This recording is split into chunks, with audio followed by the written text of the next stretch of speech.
동창회 한 번만 나와. 다들 기다리고 있어. 그날 친구는 전화도 없이 우리 집에 와서 제 앞에 앉았습니다. 사별한 뒤로 저는 사람을 만날 용기가 없었습니다. 자식들에게 손 뻗는 것도 점점 겁이 나더라고요. 그래서 그냥 하루하루 버티기만 했어요. 친구는 제 눈을 보더니 한마디만 했습니다. 딱 한 번만 나와. 42년 만에 간 동창회에서 저는 누가 누군지도 몰라 친구 옆에만 붙어 있었는데 그때 어떤 남자가 제 옆에 앉아 이렇게 말했습니다. 너 그대로구나. 이렇게 나오니까 얼마나 좋냐. 처음엔 그냥 반가운 인사인 줄 알았습니다. 그런데 그날 이후부터 일이 이상하게 굴러가기 시작했어요. 제가 뭘 결정한 적도 없는데 사람들이 먼저 축하를 했고 그 남자는 제 생활 안쪽까지 너무 자연스럽게 들어오더라고요. 저는 어떻게 이 관계에서 벗어날 수 있었을까요? 시작 전 어느 지역에서 보고 계신지 댓글로 한 번만 남겨주세요. 오늘 그곳엔 좋은 기운이 닿을 거예요. 그럼 지금부터 제 이야기를 있는 그대로 들려드릴게요. 저는 박미숙입니다. 올해 65입니다. 거실 창문으로 들어오는 햇빛이 오후 3시쯤 되면 소파 끝까지 닿았어요. 저는 그 빛을 보며 하루가 또 지나간다는 걸 확인하곤 했죠. 남편이 떠난 뒤로 저는 그렇게 시간을 세는 사람이 됐습니다. 그날도 마찬가지였어요.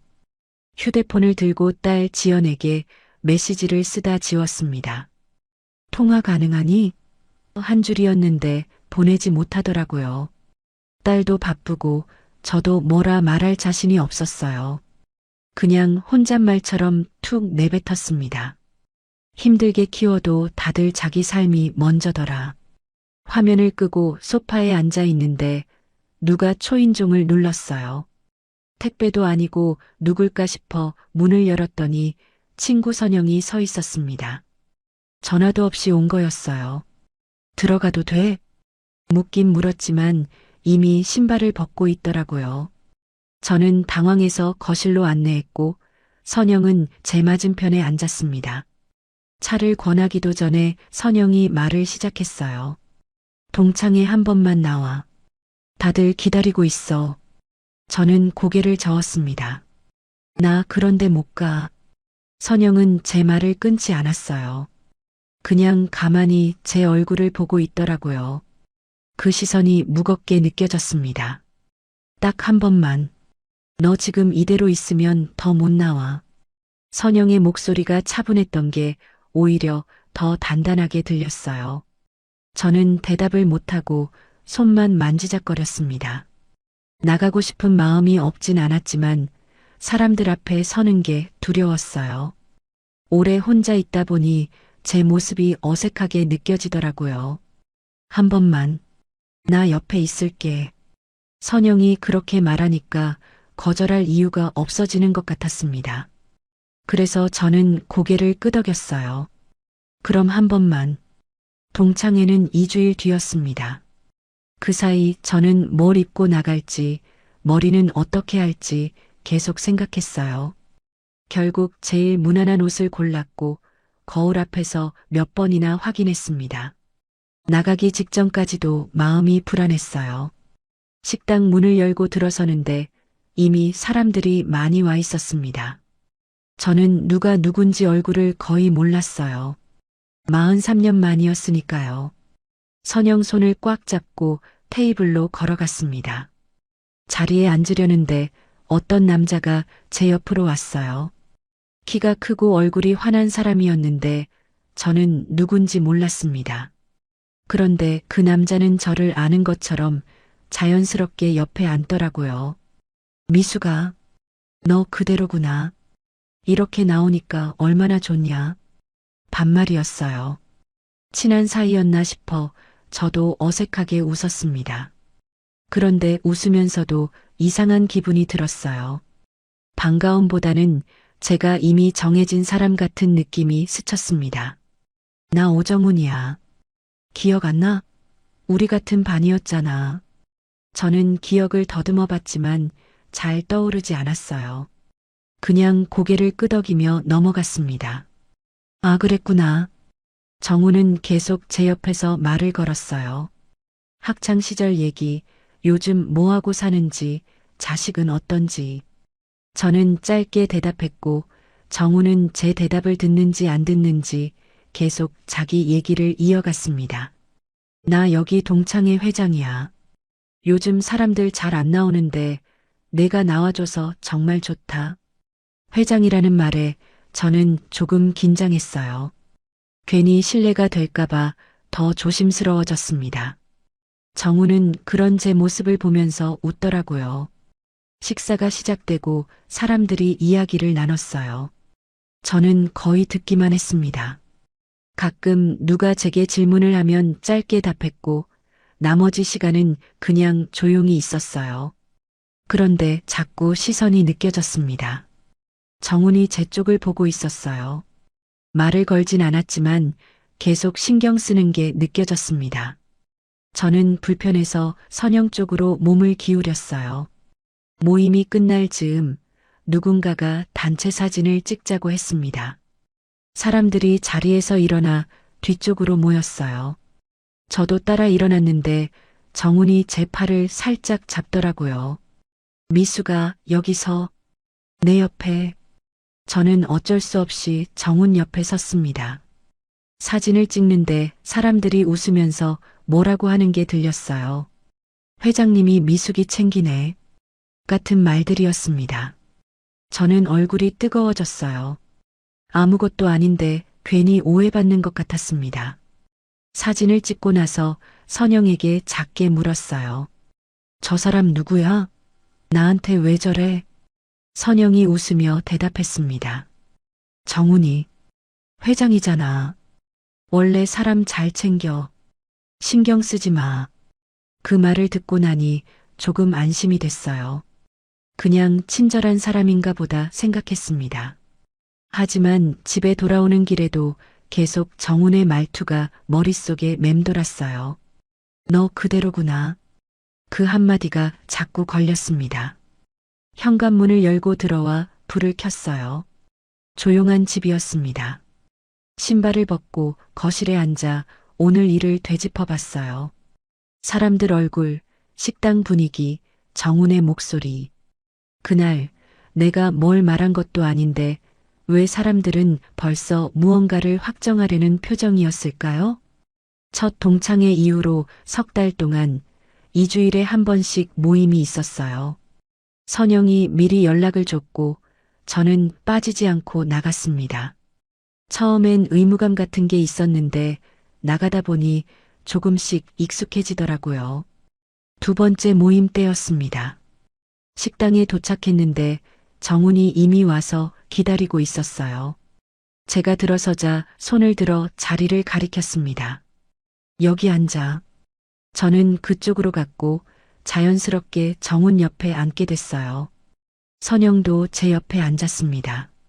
식사를 하는 동안 정훈은 계속 제게 말을 걸었어요. 이거 먹어봐. 물 더 줄까?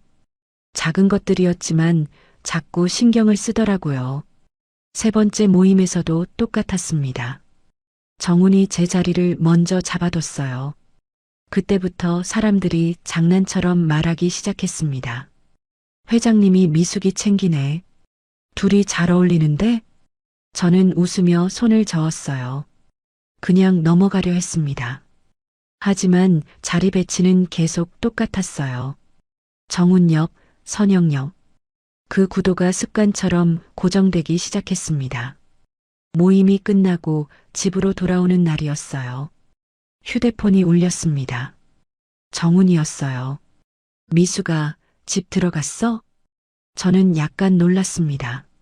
모임 끝나고 바로 연락이 온 건 처음이었어요. 응, 방금 들어왔어. 조심해서 들어가. 다음에 또 보자. 짧은 통화였지만 이상하게 기분이 묘했어요. 챙겨주는 건지 확인하는 건지 잘 모르겠더라고요. 그냥 친절한 거겠지 싶어 넘어갔습니다.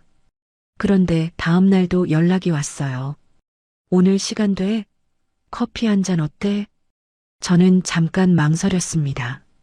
동창회 모임도 아닌데 따로 만나는 게 좀 이상하게 느껴졌어요. 하지만 거절할 이유도 없었습니다. 응, 괜찮아. 동네 카페에서 만났어요. 정우는 먼저 와서 자리를 잡아뒀습니다. 커피를 마시면서 이런저런 얘기를 나눴어요. 학창 시절, 자식들, 요즘 생활. 별다른 내용은 아니었지만 시간이 편하게 흘렀습니다. 그 뒤로 연락이 자주 왔어요. 모임이 없는 날에도 정우는 제게 연락을 했습니다. 오늘 뭐 해? 영화 볼래? 점심 먹었어? 저는 처음엔 부담스러웠어요. 그런데 대답을 하다 보니 조금씩 익숙해지더라고요. 혼자 있는 시간이 길었던 저에게 누군가의 연락은 나쁘지 않았습니다. 어느 날은 영화를 보러 갔어요. 정훈이 표를 끊어뒀고 저는 그냥 따라갔습니다. 영화가 끝나고 나오는 길에 정훈이 물었어요. 재밌었어? 저는 고개를 끄덕였습니다. 응, 좋았어. 다음에 또 보자. 나 요즘 심심한데 내가 나와주니까 좋다. 그 말을 듣고 저는 조금 이상한 기분이 들었어요. 내가 누군가에게 필요한 사람이 된 것 같았습니다. 오래 혼자 있다 보니 그런 말이 생각보다 크게 들렸어요. 집에 돌아와서 선영에게 전화를 걸었습니다. 정훈이가 자꾸 연락을 해. 이거 괜찮은 거야? 선영이 웃으며 대답했어요. 회장이 원래 사람 잘 챙겨. 너한테 관심 있는 것 같은데? 관심? 응. 나쁜 사람 아니니까 너무 부담 갖지 마. 선영의 말을 듣고 나니 마음이 조금 놓였습니다. 그냥 좋은 사람이구나 싶었어요. 하지만 동시에 뭔가 복잡한 감정도 들었습니다. 그날 밤 휴대폰을 보다가 정훈에게 온 메시지를 확인했어요. 집 들어갔지? 내일도 시간 되면 나와. 저는 답장을 보냈습니다. 응, 내일은 좀 피곤할 것 같아. 그런데 정훈의 답이 바로 왔어요. 그럼 쉬어. 모레는 어때? 저는 화면을 보면서 생각했습니다. 정훈이 좋은 사람 같긴 한데 연락이 점점 잦아지는 게 느껴졌어요. 처음엔 2주일에 한 번 모임이었는데 이젠 거의 매일 연락이 왔습니다. 며칠 뒤 또 카페에서 만났어요. 정훈은 제가 주문하기 전에 먼저 커피를 시켜놨더라고요. 내가 좋아할 것 같아서. 저는 고마웠지만 조금 이상했어요. 내가 뭘 좋아하는지 언제 말했나 싶었습니다. 그런데 정우는 제 표정을 보고 웃으며 말했어요. 지난번에 내가 이거 시켰잖아. 기억하고 있었던 거였어요. 저는 놀라면서도 묘한 기분이 들었습니다. 누군가 나를 신경 쓴다는 게 좋기도 했고, 동시에 조금 불편하기도 했어요. 그날 집에 돌아와 소파에 앉았습니다. 창밖을 보면서 오늘 하루를 되짚어 봤어요. 정훈과의 만남, 카페에서의 대화, 커피. 문득 깨달았습니다. 내 하루가 정훈 연락에 맞춰 움직이고 있다는 걸요. 오전엔 연락을 기다렸고, 오후엔 약속이 있었고, 저녁엔 귀가 확인 연락이 왔습니다. 정훈이 좋은 사람 같긴 한데, 왜 내 하루가 점점 정훈 리듬으로 움직이기 시작하지? 그렇게 석 달이 지나고 동창회가 5번째를 맞이했을 때쯤 저는 이제 사람들 얼굴을 대부분 알아볼 수 있었어요. 처음엔 누가 누군지 헷갈렸는데 몇 번 보다 보니 익숙해지더라고요. 이름까지는 기억 못해도 얼굴은 알겠더라고요. 그날도 평소처럼 선영과 함께 식당으로 들어갔습니다. 문을 여는 순간 안에서 박수 소리가 들렸어요. 저는 깜짝 놀라 멈춰 섰습니다. 무슨 일인가 싶어 두리번거렸어요. 그런데 사람들이 전부 저를 보고 있었습니다. 웃으면서 손뼉을 치고 있더라고요. 한 사람이 큰 소리로 말했어요. 축하한다고, 정말 잘 됐다고. 저는 무슨 말인지 이해가 안 됐습니다. 뭘 축하한다는 건지 알 수가 없었어요. 옆에 있던 선영을 쳐다봤는데 선영도 어색하게 웃고 있더라고요. 정훈이 제 쪽으로 걸어왔습니다. 환하게 웃으면서 제 팔을 살짝 잡았어요. 자, 앉자고 다들 기다렸다고 말했습니다. 저는 영문도 모른 채 자리로 끌려갔어요. 앉자마자 사람들이 말을 쏟아냈습니다. 미숙 씨 축하해요. 정훈 씨랑 잘 됐다면서요. 둘이 정말 잘 어울려요. 그런 말들이 사방에서 들려왔어요. 저는 얼굴이 뜨거워졌습니다. 잘 됐다니 무슨 뜻인지 몰라서 어떻게 대답해야 할지 막막했어요. 제가 뭘 확답한 적이 없었거든요. 정훈과 자주 만나긴 했지만 그게 같이 산다는 뜻은 아니었는데 한 여자분이 제 손을 잡으며 말했습니다. 요즘 나이 들어 재혼하는 거 쉽지 않은데 좋은 사람 만나서 다행이래요. 회장님이 미숙 씨 얼마나 좋아하는지 모른다고 맨날 미숙 씨 얘기만 한다고 하더라고요. 저는 그저 어색하게 웃을 수밖에 없었어요. 뭐라고 말해야 할지 몰랐습니다. 아니라고 하자니 분위기를 깰 것 같았고 그렇다고 맞다고 하자니 거짓말 같았어요. 정훈이 제 옆에 앉아 자연스럽게 말을 받았습니다.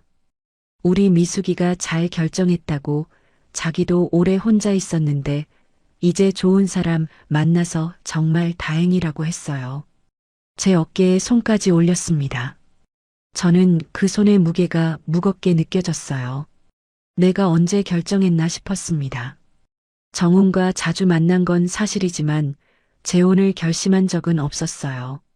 그런데 지금 이 자리에선 이미 결정된 일처럼 굴러가고 있었습니다. 음식이 나왔지만 잘 넘어가지 않았어요. 목이 막히는 것 같았습니다.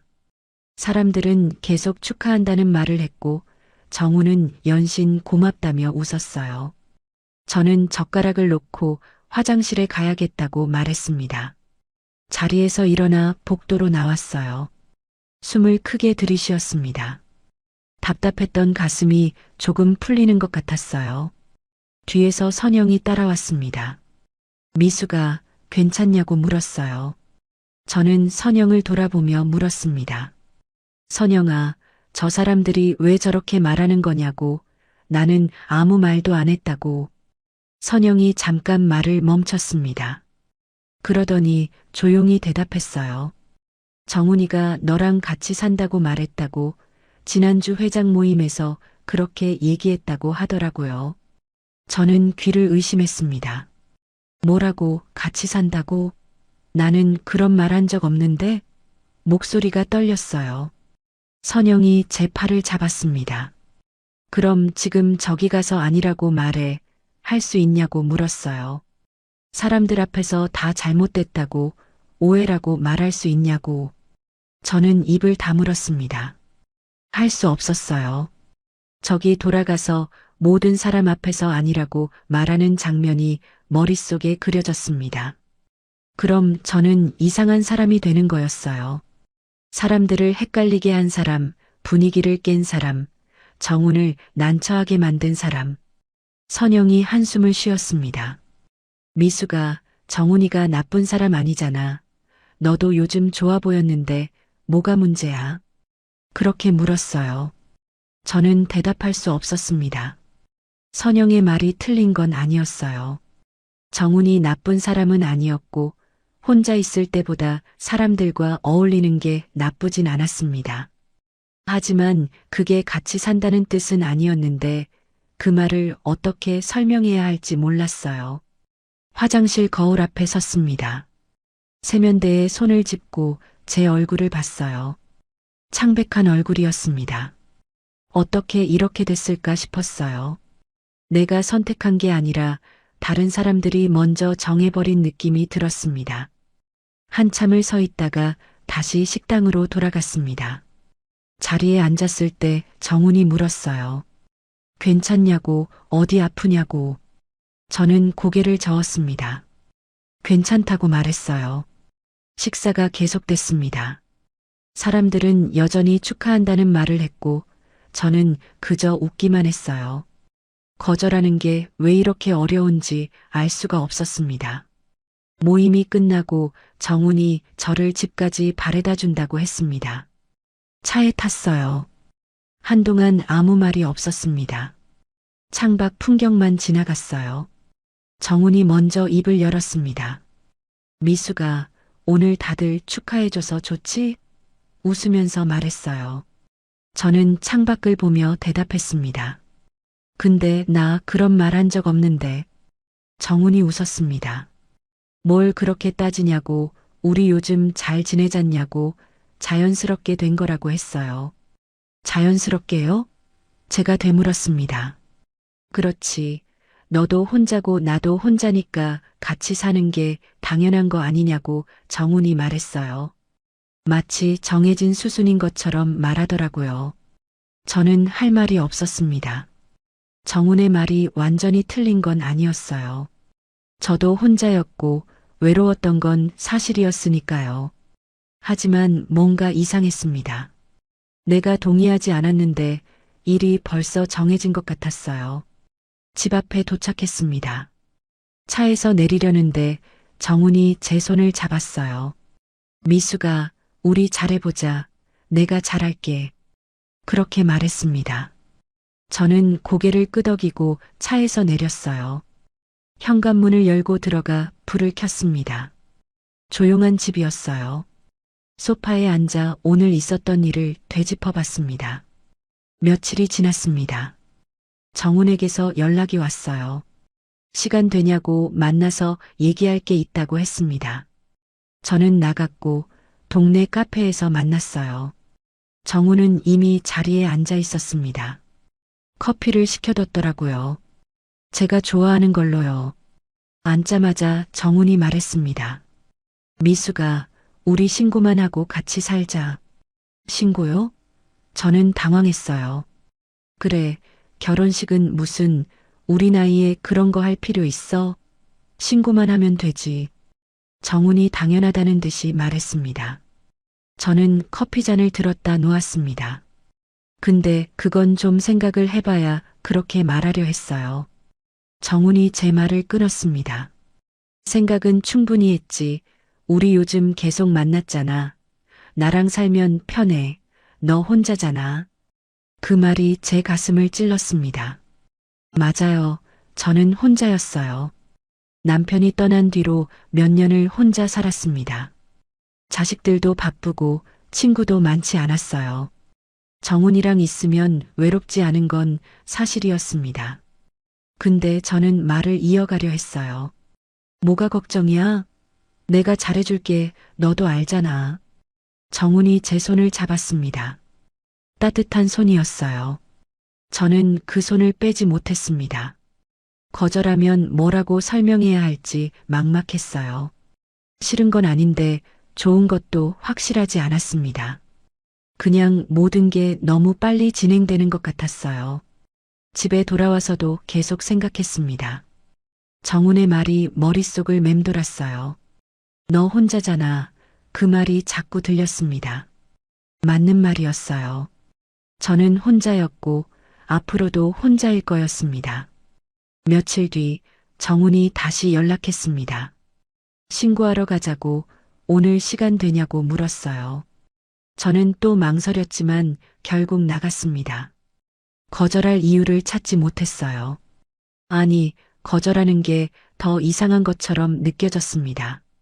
동창의 사람들도 다 알고 있고 선영도 괜찮다고 했고 정훈도 잘해준다고 약속했으니까요. 구청에 도착했습니다. 정훈이 먼저 들어가 직원에게 뭐라고 말했어요. 서류를 받아 테이블에 앉았습니다. 정훈이 제 앞에 서류를 놓았어요. 여기 쓰고 여기 도장 찍으면 돼. 정훈이 설명했습니다. 저는 펜을 들었어요. 손이 떨렸습니다. 서류에 이름을 쓰는 동안 저는 계속 생각했어요. 이게 맞나? 이게 내가 원하는 건가? 하지만 펜은 이미 움직이고 있었습니다. 도장을 찍었습니다. 정훈도 자기 서류에 도장을 찍었어요. 직원에게 서류를 제출했습니다. 직원이 확인하고 접수했다고 말했어요. 밖으로 나왔습니다. 햇빛이 눈부셨어요. 정훈이 웃으며 말했습니다. 이제 우리 부부야. 다음 주에 짐 싸서 우리 집으로 와. 저는 고개를 끄덕였습니다. 알았다고 대답했어요. 하지만 가슴 한쪽이 무거웠습니다. 거절이 왜 이렇게 어려운 거지? 누가 언제부터 이걸 확정된 일로 만들어버린 걸까? 다음 주 저는 짐을 쌌습니다. 생각보다 많지 않았어요. 몇 년을 혼자 살았지만 남은 건 옷가지 몇 벌, 생활용품 조금뿐이었습니다. 큰 가방 2개면 충분했어요. 정훈이 차를 가지고 왔습니다. 짐을 싣고 출발했어요. 차 안에서 저는 창밖만 봤습니다. 익숙한 동네가 점점 멀어졌어요. 이게 맞는 선택인지 확신이 없었습니다. 정훈의 집은 제가 살던 곳에서 차로 20분 거리였어요. 아파트 단지가 깔끔했습니다. 주차장에 차를 세우고 엘리베이터를 탔어요. 12층이었습니다. 현관문을 열고 들어갔습니다. 거실이 넓었어요. 햇빛이 창문으로 잘 들어왔습니다. 정돈된 느낌이었어요. 나쁘지 않아 보였습니다. 들어와. 이제 우리 집이야. 정훈이 말했습니다. 저는 짐을 들고 안으로 들어갔어요. 짐은 안방에 풀어. 내가 자리 정리해뒀어. 정훈이 안방 쪽을 가리켰습니다. 저는 그쪽으로 갔어요. 안방은 생각보다 넓었습니다. 큰 침대와 옷장, 화장대가 있었어요. 옷장을 열어보니 한쪽이 비어 있었습니다. 제 공간이었어요. 짐을 내려놓고 옷을 꺼내려는데 정훈이 들어왔습니다. 이건 여기도, 그건 저기, 바꾸지 마. 하나하나 위치를 지정했어요. 웃으면서 말했지만 목소리에 단호함이 있었습니다. 저는 내 방식이 있는데 그렇게 말하려다 멈췄어요. 첫날부터 부딪히면 안 될 것 같았습니다. 이상한 사람이 될까봐 겁났어요. 알았어. 저는 고개를 끄덕이고 정훈이 말한 대로 짐을 정리했습니다. 옷은 왼쪽 칸, 속옷은 오른쪽 서랍 맨 아래, 화장품은 화장대 왼쪽 칸. 제 방식이 아니었지만 따랐어요. 정리가 끝나고 거실로 나왔습니다. 정훈이 소파에 앉아 텔레비전을 보고 있었어요. 저는 주방으로 가서 물을 마셨습니다. 낯선 집이었어요. 저녁을 준비했습니다. 냉장고를 열어보니 재료가 있었어요. 간단하게 찌개를 끓이고 밥을 했습니다. 정훈은 맛있다고 했어요.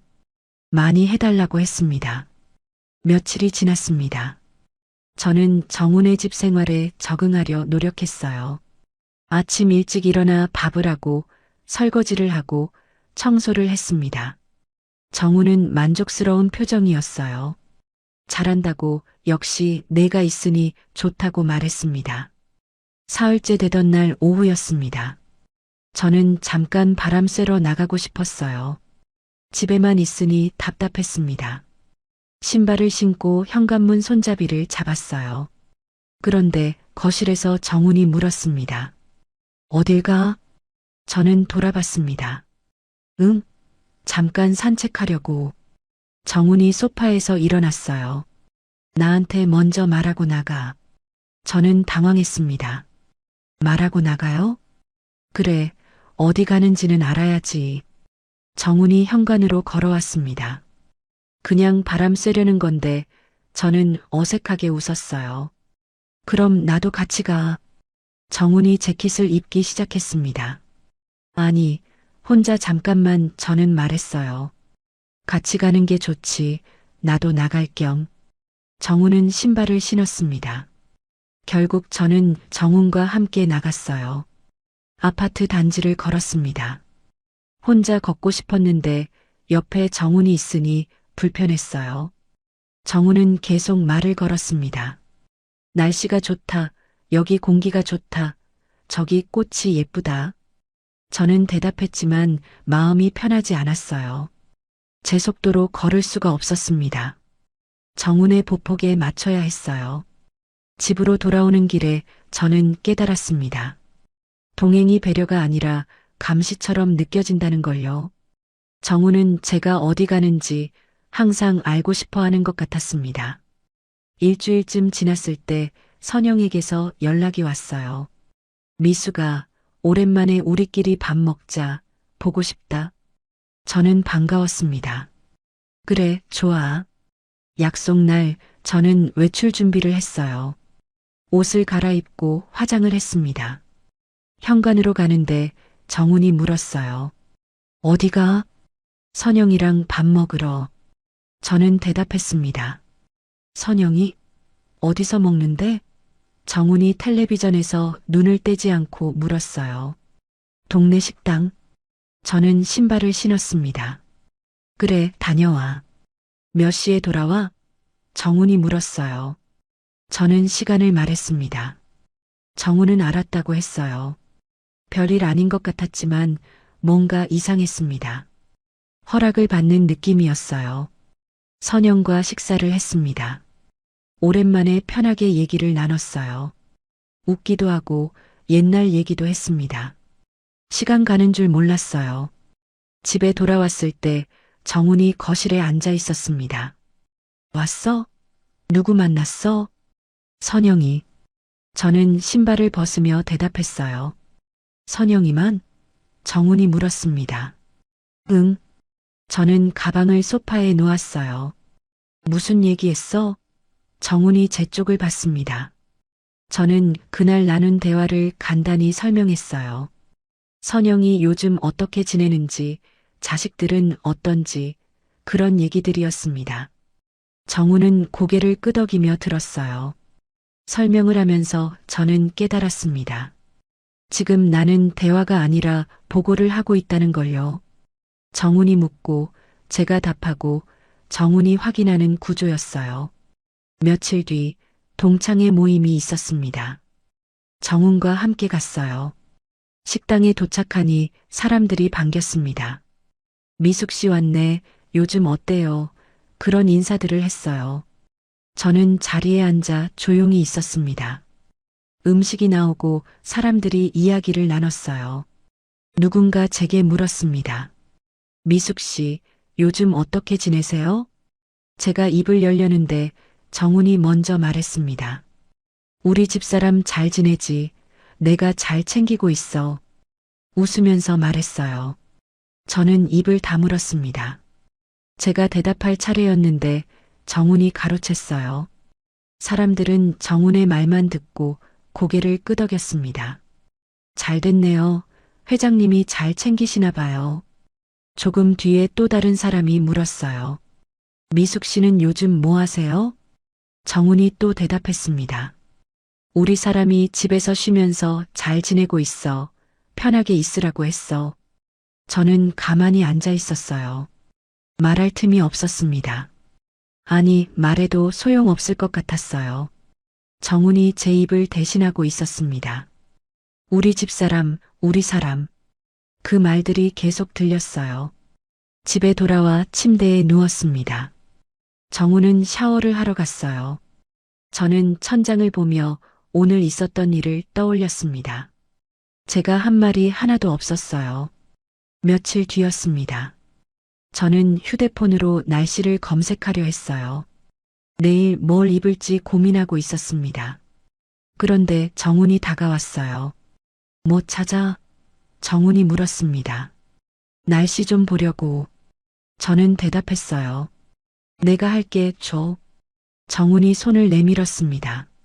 아니, 내가 할게. 저는 휴대폰을 들고 있었어요. 내가 더 빠르니까 줘봐. 정훈이 제 손에서 휴대폰을 가져갔습니다. 저는 그냥 서서 지켜봤어요. 정훈이 날씨를 검색해서 보여줬습니다. 내일 말 때 따뜻하게 입어. 고마워. 저는 휴대폰을 돌려받았습니다. 그날 밤 침대에 누워 생각했어요. 생활의 열쇠가 제 손에서 빠져나가고 있다는 걸 느꼈습니다. 외출도, 대화도, 휴대폰도 제가 직접 하는 게 점점 줄어들고 있었어요. 정우는 옆에서 자고 있었습니다. 코 고는 소리가 들렸어요. 저는 조용히 생각했습니다. 이렇게 살 순 없다. 그런데 나가면 끝이 아니란 걸 왜 나는 바로 알겠지? 그렇게 넉 달이 흘렀습니다. 봄이 지나고 여름이 왔어요. 정훈의 집에서 사는 동안 저는 점점 제 목소리를 잃어갔습니다. 아침 6시에 일어나 밥을 하고 설거지를 하고 청소를 하고 저녁을 준비했어요. 정훈이 외출할 때 함께 나가고 정훈이 돌아오면 어디 다녀왔는지 보고했습니다. 처음엔 적응하려 애썼어요. 부부니까 맞춰야 한다고 생각했습니다. 하지만 시간이 갈수록 숨이 막혔어요.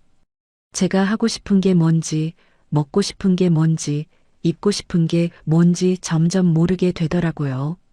어느 날 오후였습니다. 정훈이 낮잠을 자고 있을 때 저는 거실 창문 앞에 서 있었어요. 밖을 보면서 생각했습니다. 이건 아니다. 이렇게는 못 산다. 결심하는데 오래 걸리지 않았어요. 정훈이 일어나기 전에 조용히 짐을 쌌습니다. 옷 몇 벌, 세면도구, 통장, 가방 하나면 충분했어요. 올 때보다 더 적은 짐이었습니다. 신발을 신고 현관문 앞에 섰어요. 손이 떨렸습니다.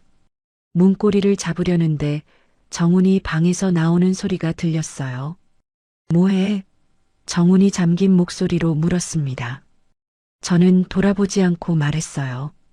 나 더는 못해. 뭐? 갑자기 무슨 소리야? 정훈이 빠르게 다가왔습니다. 제 팔을 잡으려 했어요. 저는 팔을 빼며 문을 열었습니다. 나 나갈게. 더 이상 같이 못 살겠어. 야, 미수가. 뭔 일 있어? 얘기해봐. 정훈의 목소리가 높아졌어요. 저는 고개를 저었습니다.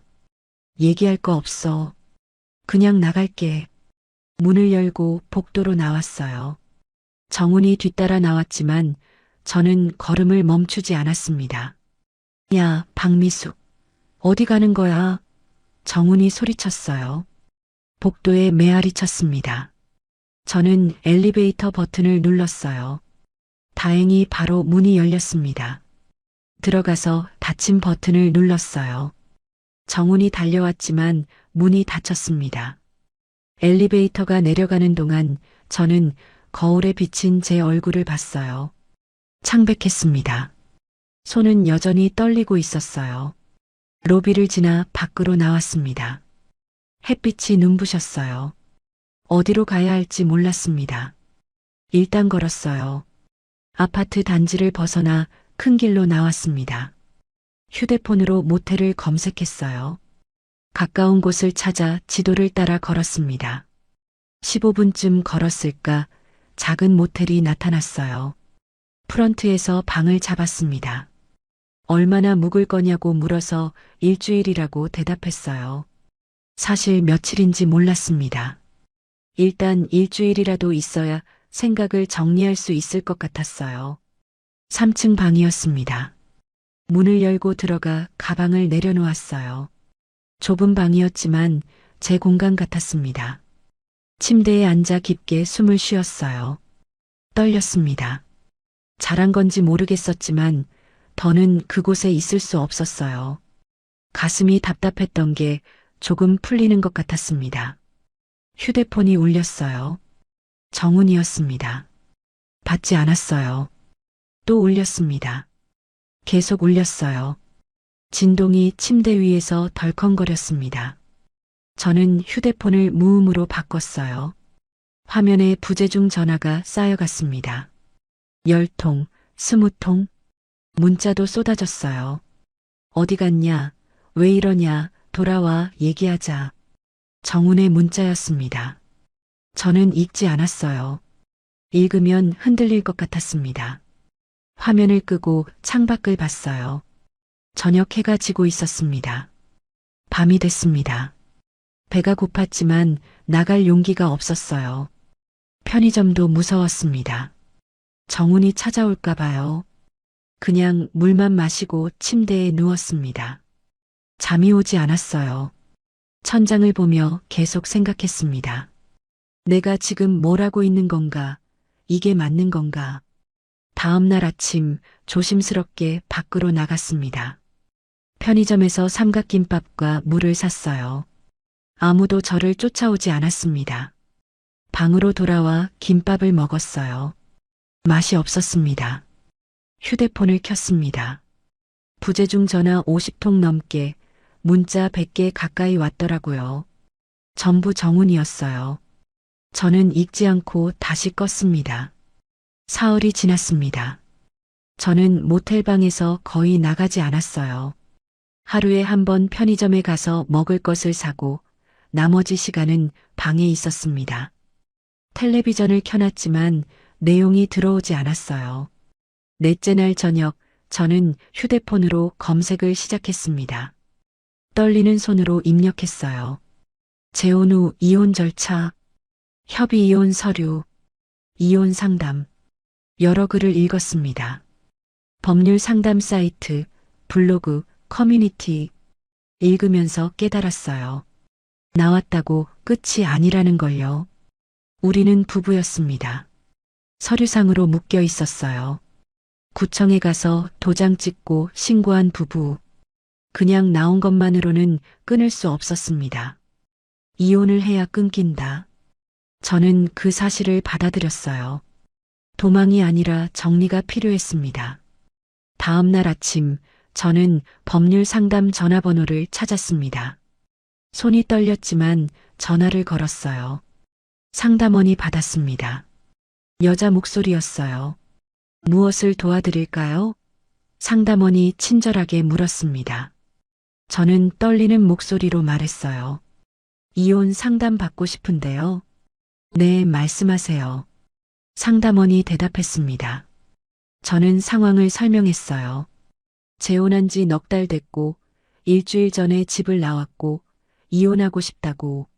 상담원은 조용히 들었습니다. 남편분이 이혼에 동의하시나요? 상담원이 물었어요. 아니요, 동의 안 할 것 같아요. 저는 대답했습니다. 그럼 협의 이혼은 어렵겠네요. 재판 이혼을 해야 합니다. 상담원이 설명했어요. 시간이 좀 걸려요. 최소 6개월에서 1년. 얼마나 걸려도 괜찮아요. 저는 단호하게 말했습니다. 상담원이 필요한 서류를 알려줬어요. 혼인관계 증명서, 주민등록등본, 진술서. 하나하나 메모했습니다. 법률사무소 찾아가는 게 좋겠다고 변호사 상담 받으라고 했어요. 전화를 끊고 저는 메모지를 받습니다. 필요한 서류, 절차, 기간. 적혀 있는 글자들이 선명했어요. 이제 감정이 아니라 절차의 문제였습니다. 그날 밤 정훈에게서 전화가 또 왔어요. 이번엔 받지 않았지만 목소리 메시지가 남아 있었습니다. 들어봤어요. 미수가 나야. 뭐가 문제야? 얘기하자. 나가면 끝인 줄 알아?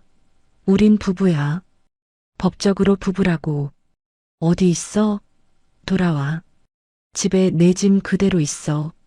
정훈의 목소리가 떨리고 있었어요. 화가 난 건지 당황한 건지 모르겠었습니다. 저는 메시지를 삭제했어요. 듣고 싶지 않았습니다. 일주일이 지났습니다. 모텔 일주일치가 끝나갈 때쯤 선영에게서 연락이 왔어요. 문자였습니다. 미수가 정훈이한테 연락받았어. 무슨 일이야? 왜 나간 거야? 전화 좀 받아. 저는 한참을 고민했습니다. 선영에게 뭐라고 말해야 할지 몰랐어요. 하지만 계속 피할 수는 없었습니다. 답장을 보냈어요. 선영아, 나 이혼할 거야. 더는 못 살겠어. 답장은 바로 왔습니다. 뭐? 이혼? 전화해. 선영이 바로 전화를 걸어왔어요. 받지 않을 수 없었습니다. 받았더니 선영이 급하게 물었어요. 미수가 이혼? 갑자기 무슨 소리야? 무슨 일 있었어? 선영아, 나 거기서 살 수가 없었어. 저는 조용히 말했습니다. 왜? 정훈이가 때렸어? 뭐 잘못했어? 선영이 다그치듯 물었어요. 아니, 그런 건 아니야. 저는 설명하려 했지만 말이 막혔습니다. 그냥 내가 사라지는 느낌이었어. 무슨 소리야? 정훈이가 얼마나 잘해줬는데. 선영의 목소리가 높아졌어요. 선영아, 나한테는 그게 불편했어. 저는 차분하게 말했습니다.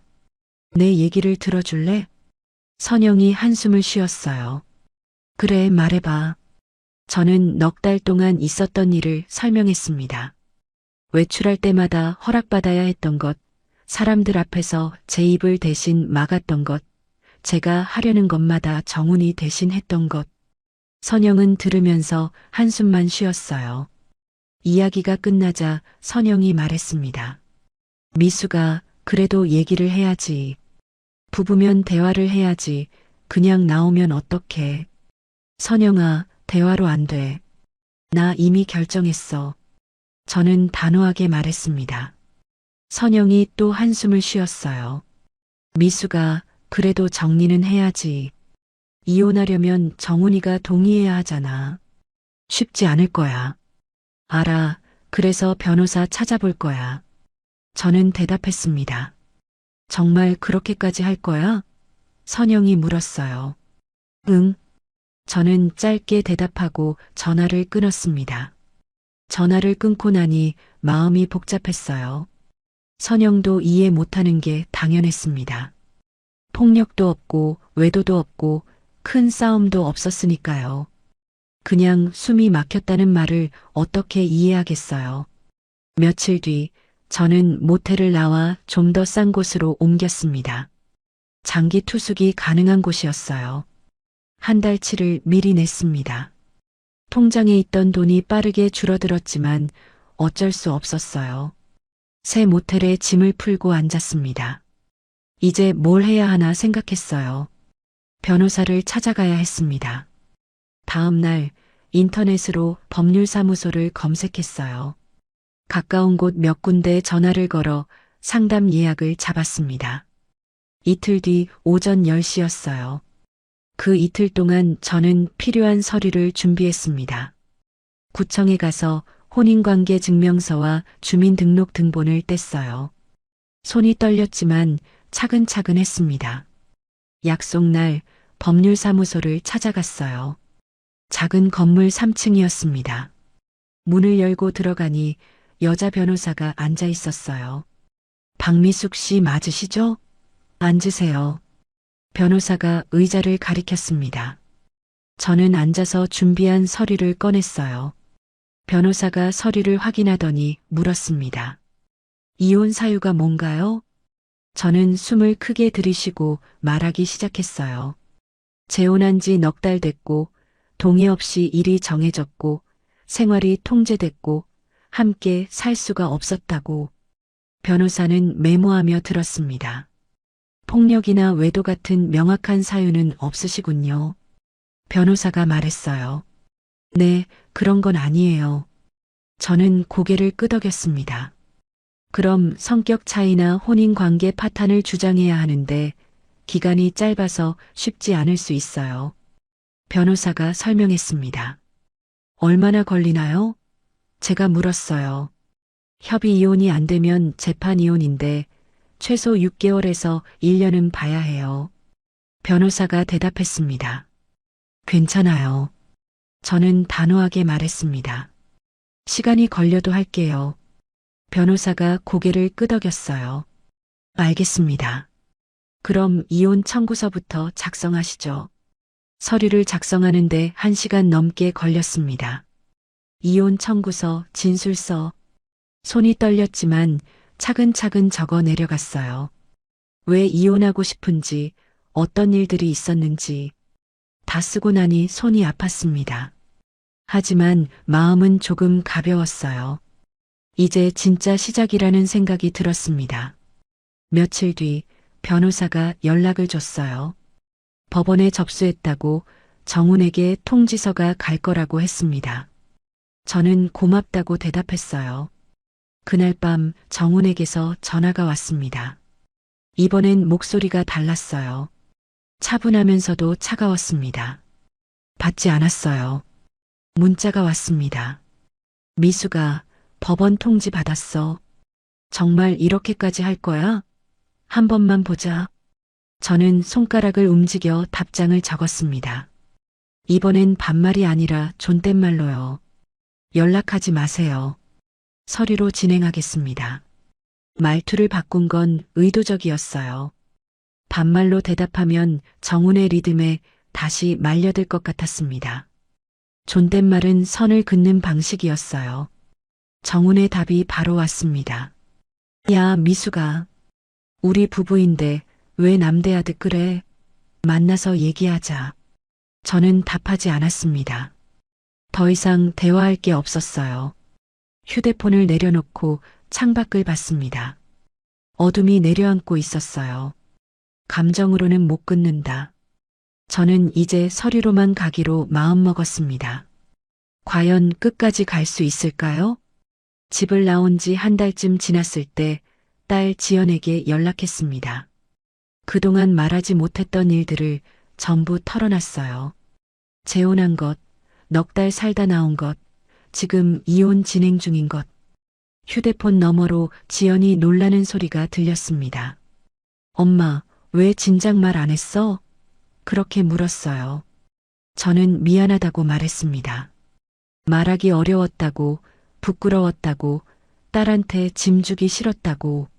지연이 한숨을 쉬었어요. 엄마, 부끄러울 거 없어. 그런데 지금 어디 있어? 모텔에 있다고요? 응, 당분간 여기 있을 거야. 저는 대답했습니다. 안 돼. 우리 집으로 와. 아니면 내가 방 알아봐 줄게. 지연이 말했어요. 지연아, 괜찮아. 저는 거절하려 했습니다. 엄마, 이제부터는 엄마가 흔들리지 않게 같이 정리하자. 지연의 목소리가 단단했어요. 그 말을 듣고 눈물이 났습니다. 혼자 버티다가 처음으로 기댈 수 있는 느낌이었어요. 고맙다고 미안하다고 말했습니다. 며칠 뒤 지연이 원룸 하나를 알아봐 줬어요. 작지만 깨끗한 방이었습니다. 보증금은 지연이 보태줬어요. 고맙고 미안했지만 받을 수밖에 없었습니다.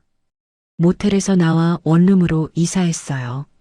짐은 여전히 가방 하나였습니다. 짐을 풀면서 저는 생각했어요. 이제 새로 시작하는 거라고. 정훈의 집에서 가져온 건 아무것도 없었습니다. 다 두고 나왔어요. 그게 편했습니다. 새로 사는 게 나았어요. 일주일쯤 지났을 때 법원에서 조정 기일 통지가 왔습니다. 다음 달 중순이었어요. 정훈과 만나 조정을 시도한다는 내용이었습니다. 저는 변호사에게 연락했어요. 조정 때 어떻게 해야 하냐고 물었습니다. 변호사가 조언했어요. 침착하게, 단호하게, 이혼 의사를 분명히 밝히라고. 조정 날이 왔습니다. 저는 변호사와 함께 법원에 갔어요. 손이 떨렸지만 걸음을 멈추지 않았습니다. 조정실 앞에서 정훈을 봤습니다. 몇 달 만이었어요. 정훈은 여전했지만 표정이 굳어 있었습니다. 저를 보더니 눈을 마주쳤어요. 미수가. 정훈이 제 이름을 불렀습니다. 반말이었어요. 저는 대답하지 않고 조정실로 들어갔습니다. 테이블 양쪽에 앉았어요. 조정위원 두 분이 앞에 앉아 계셨습니다. 조정위원이 양쪽 얘기를 들었습니다. 먼저 정훈이 말했어요. 제 아내가 갑자기 나갔습니다. 이유도 모르겠어요. 전 잘해줬는데 왜 이러는지 모르겠습니다. 다시 같이 살고 싶어요. 조정위원이 저를 봤습니다. 부인 측 의견은요? 저는 침착하게 말했습니다. 함께 살 수 없습니다. 이혼하고 싶습니다. 구체적인 이유가 있나요? 조정위원이 물었어요. 저는 준비한 말을 꺼냈습니다. 제 의사와 상관없이 일이 정해졌고 생활이 통제됐고 제 목소리가 사라졌다고 차분하게 설명했어요. 정훈이 발끈했습니다. 무슨 소리야? 난 잘해줬잖아. 챙겨주고 함께 다니고 뭐가 문제야? 저는 정훈을 봤습니다. 그게 문제였어요. 제가 원하지 않았는데 혼자 정해졌어요. 제 입을 막았어요. 내가 언제 내 입을 막았어? 정훈이 소리를 높였습니다. 사람들 앞에서 제 대신 대답했잖아요.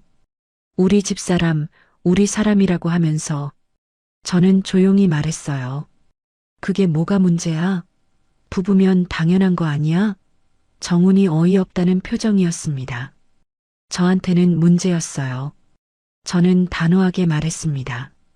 조정위원이 정훈을 말렸습니다. 진정하세요. 그리고 저에게 물었어요. 그럼 부인은 협의 이혼 의사가 확고하신 거죠? 네, 확고합니다. 저는 대답했습니다. 조정위원이 정훈에게 물었어요. 남편 측은 어떠신가요? 정훈이 고개를 저었습니다. 협의 이혼은 안 합니다. 이해할 수 없어요. 조정은 1시간 넘게 이어졌습니다. 조정위원이 설득했지만 정훈은 끝까지 거부했어요. 결국 조정 불성립이 선언됐습니다. 조정실을 나오는 길에 정훈이 제 팔을 잡았습니다. 미수가 정말 이렇게까지 할 거야? 저는 팔을 빼며 말했어요. 놔주세요. 이제 남이에요. 남? 우린 아직 부부야. 법적으로. 정훈이 웃었습니다. 곧 아니게 될 거예요. 저는 돌아서서 걸었습니다. 법원을 나오는 길에 변호사가 말했어요. 이제 재판으로 가야겠네요. 시간이 좀 걸리겠지만 이혼은 될 겁니다. 조금만 참으세요. 저는 고개를 끄덕였습니다. 괜찮다고 기다릴 수 있다고 말했어요. 그 뒤로 몇 달이 흘렀습니다. 재판 준비를 하고 서류를 제출하고 기일을 기다렸어요. 그 시간 동안 저는 제 생활을 천천히 되찾아갔습니다. 원룸 근처 마트에서 일자리를 구했어요. 계산대 일이었습니다. 하루 4시간, 일주일에 닷새. 많이 벌진 못했지만 제 돈이 생겼어요. 첫 월급을 받았을 때 기분이 묘했습니다. 많지 않은 돈이었지만 제가 번 거였어요. 그게 좋았습니다. 혼자 밥을 먹고, 혼자 산책하고, 혼자 잠들었어요. 외로울 때도 있었습니다. 밤에 혼자 누워 있으면 이게 맞나 싶을 때도 있었어요. 하지만 불편하진 않았습니다. 누구에게 보고할 필요가 없었고 허락받을 필요도 없었어요. 제 시간이 온전히 제 것이었습니다. 지연이 가끔 찾아왔습니다. 같이 저녁을 먹고 이야기를 나눴어요. 어느 날 지연이 물었습니다. 엄마, 요즘 어때? 저는 웃으며 대답했어요. 괜찮아. 혼자인 게 편해. 지연이 고개를 끄덕였습니다. 그럼 됐어. 엄마가 편하면 돼. 재판은 예상보다 빨리 끝났습니다. 조정 후 5달 만에 판결이 났어요. 법원이 인정했습니다. 혼인 관계가 파탄에 이르렀다고. 이혼 인정. 저는 법원에서 판결문을 받아들고 밖으로 나왔습니다. 햇빛이 눈부셨어요. 하늘을 올려다봤습니다. 구름이 천천히 흘러가고 있었어요. 끝났다는 생각이 들었습니다. 정말 끝이었어요. 집으로 돌아와 판결문을 서랍에 넣었습니다. 이제 정훈과 저는 남이었어요. 법적으로 완전히 남. 며칠 뒤 지연이 또 왔습니다. 판결 결과를 알려주자 지연이 안도하는 표정을 지었어요. 그리고 제안했습니다. 엄마, 우리 집으로 올래? 같이 살자. 저는 고개를 저었습니다. 고마워. 근데 이제 나 혼자 할게. 지연이 걱정스러운 표정을 지었어요. 괜찮아? 혼자 있으면 외롭지 않아? 외롭긴 해. 저는 솔직하게 말했습니다. 근데 그게 더 편해. 지연이 제 손을 잡았어요. 엄마 알았어. 근데 힘들면 언제든 연락해. 혼자 끙끙 앓지 말고. 그날 밤 저는 창밖을 보며 생각했습니다. 부담 주기 싫어서만이 아니라 다시는 누군가의 규칙에 들어가지 않겠다는 확정이었어요. 며칠 뒤 저는 예전 휴대폰을 꺼내봤습니다. 동창회 단톡방 알림이 쌓여 있었어요. 몇 번 열어볼까 망설이다 그냥 삭제했습니다. 길게 설명할 필요가 없었어요. 어차피 이해 못할 거였습니다. 폭력도 없고 외도도 없고 돈 문제도 없는데 왜 이혼했냐고 물을 거예요. 숨이 막혔다고 제가 사라지는 것 같았다고 말해봤자 이해할 사람은 없을 거였습니다. 그날 저녁 마트 일을 마치고 집에 돌아왔습니다. 간단히 저녁을 먹고 설거지를 했어요. 텔레비전을 켜고 뉴스를 봤습니다. 누가 보면 외로워 보일 수도 있었어요. 65살 혼자 사는 여자. 작은 원룸에서 마트 일하며 사는 사람. 하지만 저는 괜찮았습니다. 밤에 침대에 누워 천장을 봤어요. 조용했습니다. 아무도 제게 묻지 않았고 아무도 제 대답을 기다리지 않았어요. 그게 좋았습니다. 이게 제 삶이었어요. 어느 날 아침 일어나서 커튼을 열었습니다. 햇빛이 들어왔어요. 창밖 나무에 새가 앉아 있었습니다. 지저귀는 소리가 들렸어요. 저는 창가에 서서 그 새를 봤습니다. 한참을 보다가 웃음이 났어요. 그냥 좋았습니다. 제가 마지막으로 지킨 건 사랑이 아니라 내가 내 발로 움직이는 생활이었습니다. 저는 박미숙입니다. 올해 65이고 혼자 삽니다. 다시 시작하는 일이 쉽진 않았지만 후회는 없어요. 여러분이라면 어떻게 하셨을까요? 관계가 불편할 때, 명확한 이유가 없을 때, 그냥 숨이 막힌다는 이유만으로 떠나는 게 맞을까요? 저는 아직도 잘 모르겠습니다. 다만 한 가지는 알아요. 제가 지킨 건 누군가와의 관계가 아니라 제 발로 걷고 제 입으로 말하는 자유였다는 것을요. 그게 이기적인 건지 용기 있는 건지는 모르겠어요. 하지만 지금 저는 괜찮습니다. 혼자지만 제 삶을 살고 있으니까요. 오늘 이야기 끝까지 들어주셔서 고맙습니다. 구독해 두시면 다음 사연도 과장 없이 있는 그대로 더 친절하게 들려드릴게요. 끝까지 보신 분들은 지금 화면 왼쪽 재생 목록부터 눌러서 같은 흐름의 사연들을 이어서 보세요. 그리고 오른쪽 추천 영상은 이 지옥이 시작된 첫 단추가 더 선명하게 나옵니다. 지금 바로 하나만 눌러주시면 그대로 이어집니다. 이어집니다. 이어집니다. 이어집니다. 이어집니다.